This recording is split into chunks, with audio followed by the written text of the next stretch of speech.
I've been getting all kind of messages, inboxes, emails about the FBA ADOS versus Fat Joe situation. And today is the first day of Kwanzaa. Happy Kwanzaa to all my American Africans and Africans throughout the world. The first principle of Kwanzaa is umoja, unity. Umoja, unity. In the interest of unity, I am proposing that there be a public seminar, conference, and hearing on who exactly created hip-hop. From my understanding, hip-hop is exclusively an American African creation, although there has been Latino African contribution. From my understanding, hip-hop is an American African creation with Latino African contribution. I could be wrong on that. In fairness to the Latino African family, in fairness to the American African family, there needs to be a public discussion, a town hall meeting on this issue, because I don't want this to turn left. I don't want it to turn right. And I don't want the white American power structure to manipulate American Africans against Latino Africans. So what needs to happen? All the mothers and fathers of hip hop, everyone who believes that they are a mother or father of hip hop, everyone who claims to have been there at the foundation of hip hop need to be on a panel. I am volunteering Dr. Umar Tunde, the most relevant voice in the Black African world, not just in America, but the entire planet. I am volunteering to facilitate this conversation. There needs to be a conversation. There needs to be clarity. Too many people are not speaking up who know the truth because they don't want to offend people. Whether you don't want to offend the American Africans, whether you don't want to offend the Latino Africans, we need truth. So I'm saying today on Thursday, December 26th, day one of Kwanzaa, the principle is umoja. Let us organize. Let us unite. We need unity. Now, I do want to say this. Being the creator of something isn't the same as being a contributor. Dr. Umar Tunde is a serious contributor to the history and legacy of Pan-Africanism. I did not create Pan-Africanism. I am a serious contributor to the legacy of Black psychology, but I am not one of the founders of Black psychology. I am a serious contributor to the history and culture of Black oration and oratory and public speaking, but I am not one of the founding mothers or fathers of Black oratory and public speaking. So you can create something or you can be a contributor. The Right Excellent Honorable Marcus Messiah Garvey is the greatest Pan-Africanist who ever lived. But he did not create Pan-Africanism. It predated the birth of even his parents. So again, we need to clarify. Were the Latinos there at the founding of hip-hop, or were they simply contributors to hip-hop? Because I'll be honest with you, Fat Joe, Nuri, a lot of Latino Africans, they got some break your back beats. I ain't gonna hold you. They definitely got some of the best beats of all time. I ain't gonna even hold you. Them Latinos with the beats, they got them beats. Okay, so they've made their contribution. That's undisputable, the Latino African contribution to hip hop. The question is, were any of the founding fathers of the art form Latino? That is the question. Let's have a town hall meeting, seminar, conference in New York City. Dr. Umar will facilitate, because I ain't got no eggs or any bones on either side of the argument. I want truth. I'm an African. My culture is African. So my thing is, let's get to the bottom of this. I will facilitate the conversation, a respectful conversation with the American African and the Latino African community. Let's make this pop. Last thing I want to say to my Latino African family, I must say this. If you identify as African, because Latino is not a race. Latino is an ethnicity and a culture. It is not a race. If you identify with the African race, you're automatically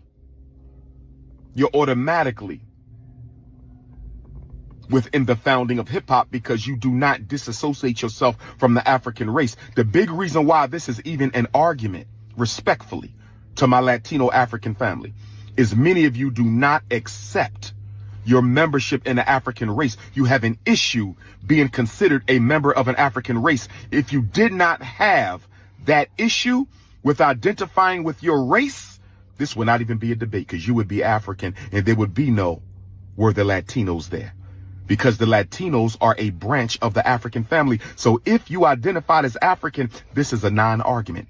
This is a non-discussion. Only because you want to section yourself out from the African race does this become an issue. But with that being said, I respect my Latino African family.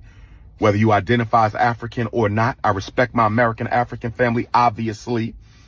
Okay, let's have the town hall. Let's do this Black History Month. Black History Month, town hall. Get LL, get KRS-One, get the Cold Crush brothers, get everybody who needs to be around that table. The Latino brothers who was there with the b-boying and the breakdancing, the spray paint. Get all of the players at the table. And let's solve this question once and for all. Were the Latino Africans present at the founding of the hip hop movement? This is your big brother King Kong. Let me know what you think. 215-989-9858. 215-989-9858. Do not call me. Text me. Black Power. But this 50 years of hip hop that we celebrate today, the 50 years, you know, we have to take a long, hard look at hip hop culture. And we also have to look at the negativity that has been portrayed in hip hop. You know, the gangster rap takeover of hip hop that began in the late 80s, early 90s, the gangster rap takeover has to be evaluated. Or are we saying that hip hop will forever be dominated by gangster rap? That's the question. Will hip hop forever be dominated by gangster rap? Good morning, bro. How's everything? All right. Yes, sir. Yes, sir. So yes, with the hip hop, we have to look at the gangster rap, because as far as I'm concerned, if we are not going to sanitize gangster rap out of hip hop, then it might be time to throw hip hop out. I'm gonna say it. If the leading hip hop artists, the elders and the youth, the pioneers and the disciples of hip hop, if we are not going to sanitize gangster rap out of hip hop and turn hip hop back into the progressive, political, and positive art form that it was, then we might as well throw the whole thing out. I don't want to throw out the baby with the bathwater. I don't want to. No. We're not going to play that game. We're not going to play that. Hip hop is different from rap. We are not going to play that game, because to me, that's a coward's game. That's a coward's game. That's for hip hop to say rap is not hip hop. That is a coward's game. You know why that's a coward's game? Because when y'all at the BET Awards, nobody makes that distinction. When y'all at the Grammy Awards, nobody makes that distinction. When y'all at the American Music Awards, nobody makes that distinction. When y'all at the Vibe Awards and the Source Awards, nobody gets up there and says, we need separate awards for hip hop and gangster rap. Nobody ever says that. The only time y'all want to separate gangster rap from hip hop is when you are asked to hold the gangster rappers accountable. Am I wrong, brothers and sisters? Am I wrong, brothers and sisters? Is it not true? Is it not true? Am I wrong? If I'm wrong, tell me I'm wrong. Tell me I'm wrong. The only time you hear hip hop artists talk about separating gangster rap from hip hop is when it comes time to hold each other accountable. And since a lot of our pioneers are cowards, and a lot of the disciples of hip hop are also don't want to lose their credibility. They don't want to lose their credibility with the streets. They don't want to lose their credibility with the corner boys. They are afraid to hold gangster rap accountable. So don't tell me gangster rap is not hip hop when y'all don't make that distinction no other time. And if we need to debate this, let's get on the Breakfast Club and debate this. Somebody get Charlemagne on the phone. Get DJ Envy on the phone. Let's debate what is and what is not hip hop. And if gangster rap is not hip hop, why don't the hip hop community hold the gangster rappers accountable? Why don't you say they're different from everybody else? I've never heard y'all do that. Let's talk about Jay-Z. Let's talk about Jay-Z.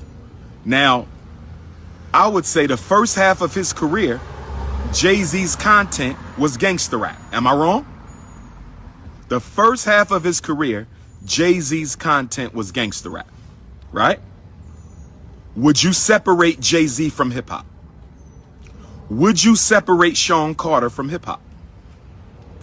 For the first half of his career, most of Jay-Z's content was negative and self-destructive.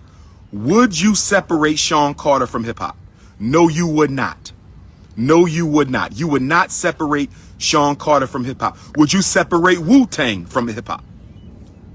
Would you separate Wu-Tang from hip hop?